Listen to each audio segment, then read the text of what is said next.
आज तुझा सगळा संभ्रम दूर करतो बघ. फक्त प्रामाणिकपणे लक्ष देऊ नये.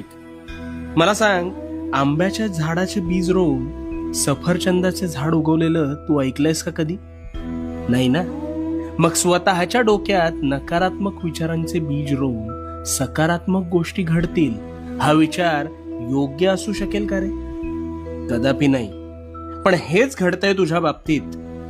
तू एखाद्या गोष्टीचा आरंभ संकल्प करून मोठ्या दिमाखात करतोस, पण काहीच दिवसात अपेक्षित यश मिळत नाही, म्हणून नकारात्मक विचारांचं तोरण आधीच मनात बांधायला सुरू करतोस. आणि मग गोष्टी मनासारख्या होत नाहीत, म्हणून कायम रडत बसतोस. नकारात्मक विचारांचं ग्रहण लागलंय रे तुला. तुझ्या विचारांच्या संभ्रमात तुझ्यावर नकारात्मक विचार हळूहळू तुझ्या नकळत आरूढ